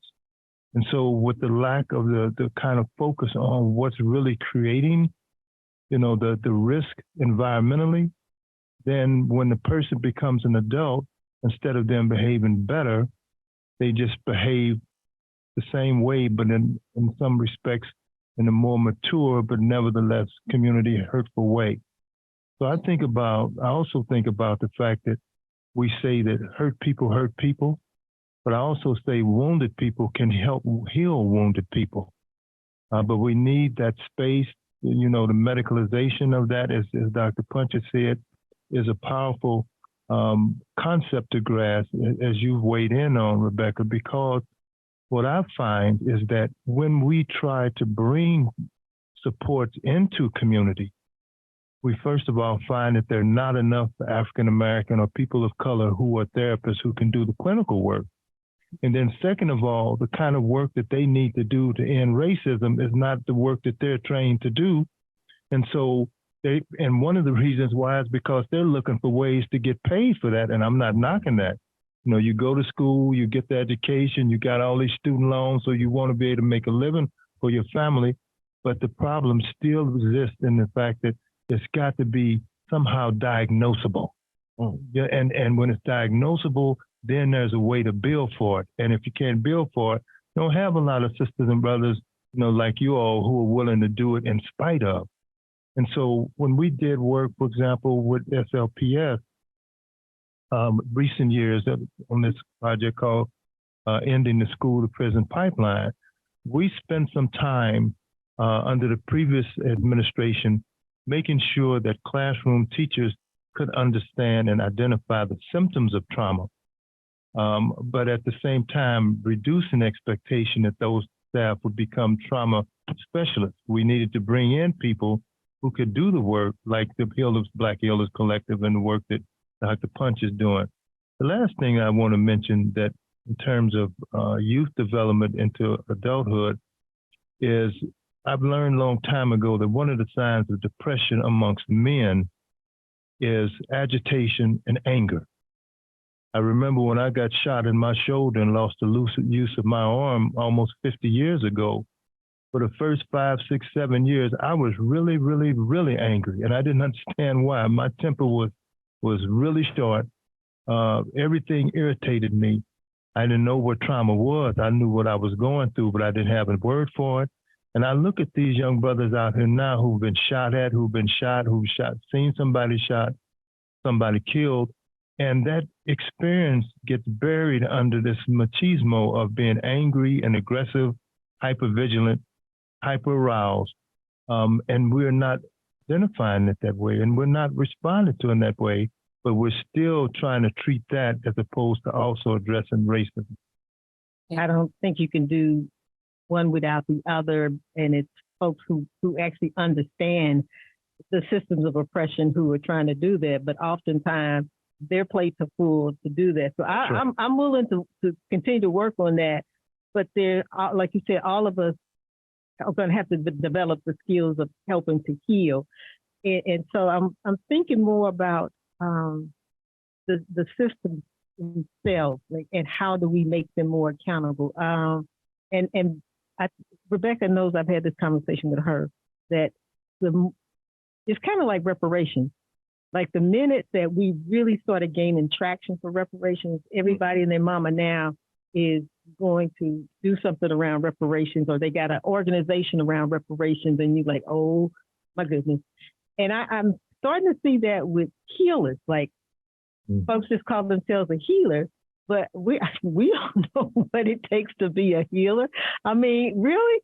And it becomes a hustle. It's a hustle, and we hurt our people as a result of that. But you know, I don't know that we can address all that now. But I think what I really want us to end with in these few minutes that we have is, how do we, in conjunction with community healing and individual healing that Black folks are going to have to take on themselves, how do we simultaneously say, you know, the school district, you all got to be more accountable.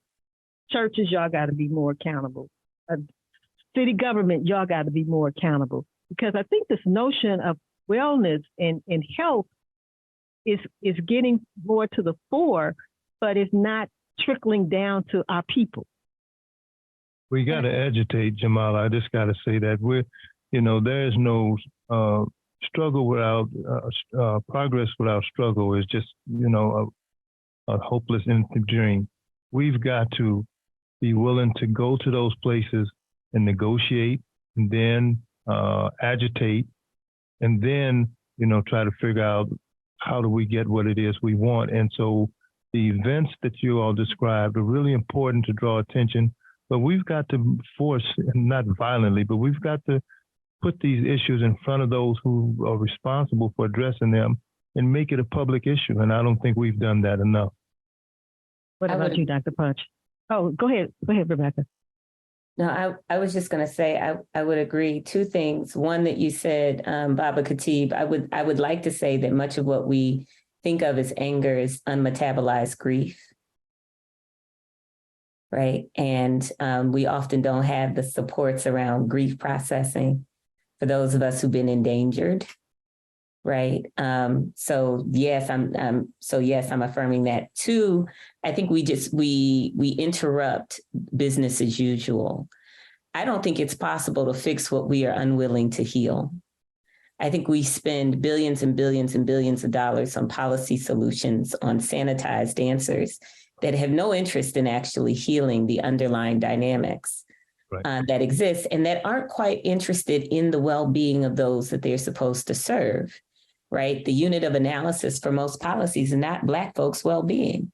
So, you pick the policy intervention. If it doesn't have an orientation to actually improving our well-being, then we're not going to get what we need.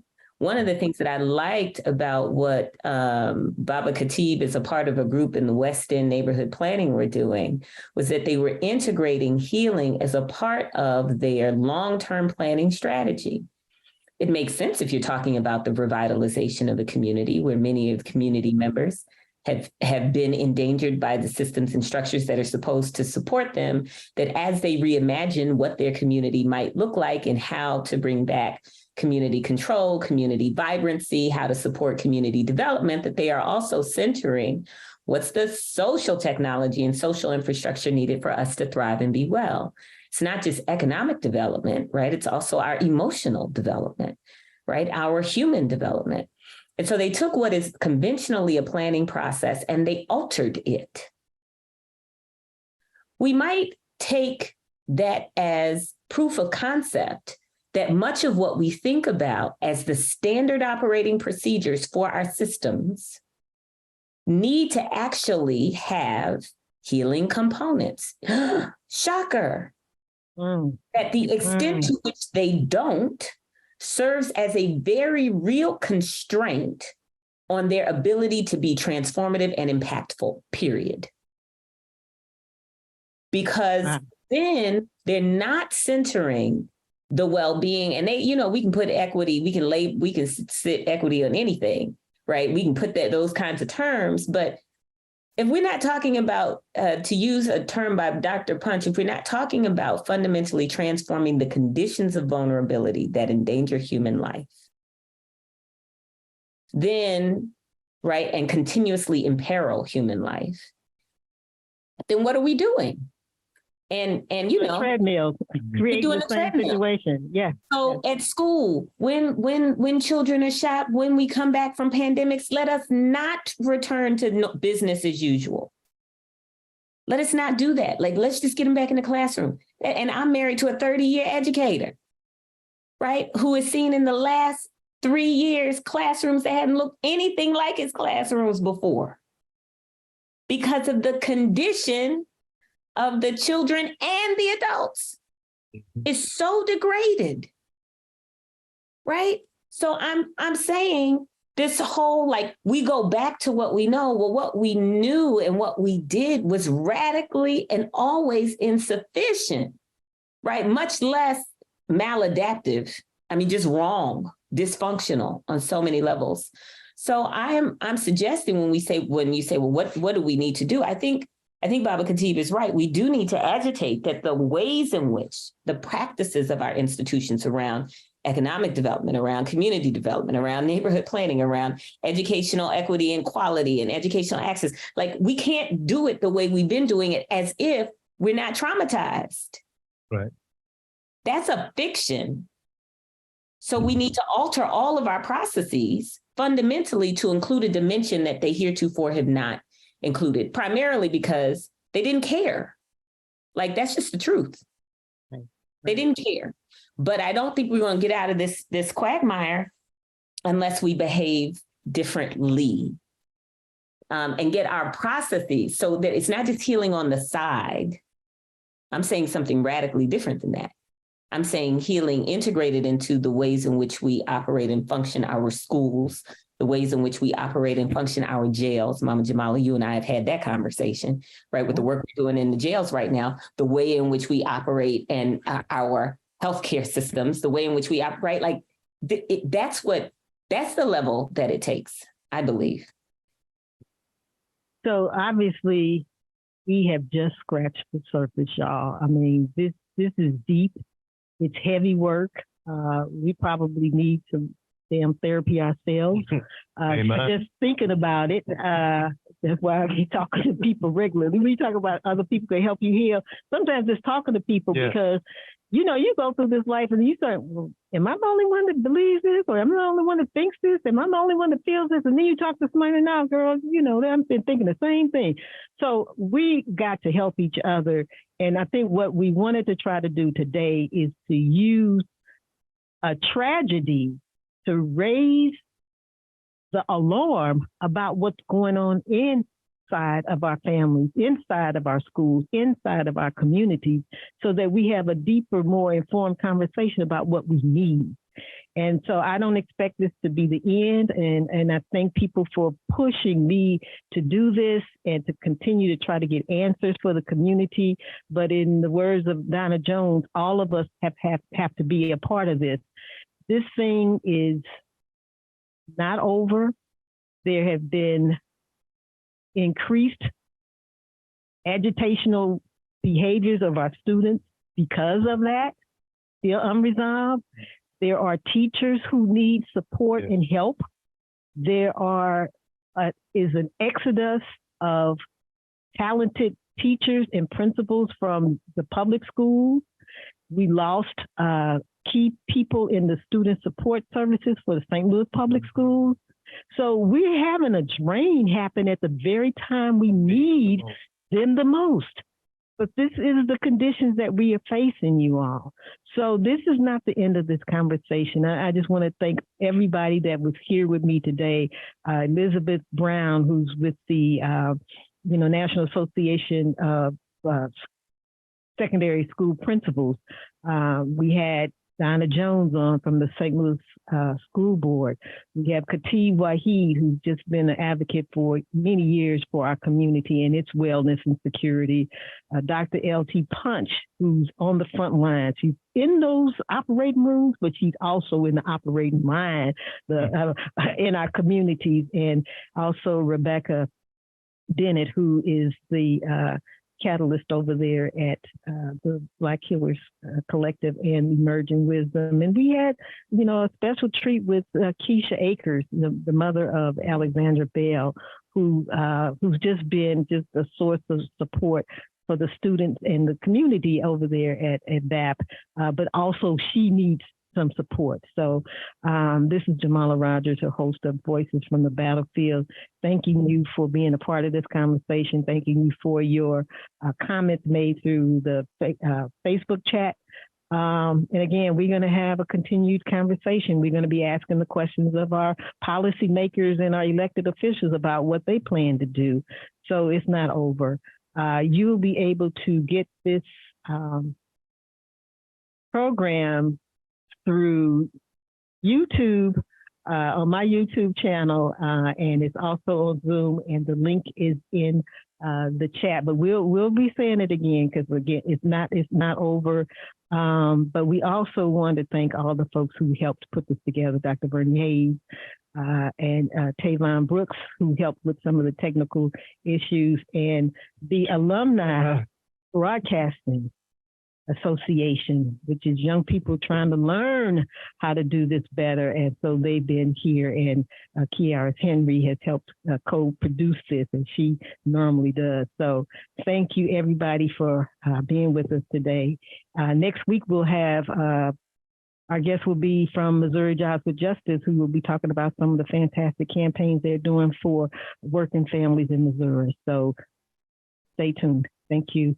This is Jamala Rogers signing out. Be well, be safe.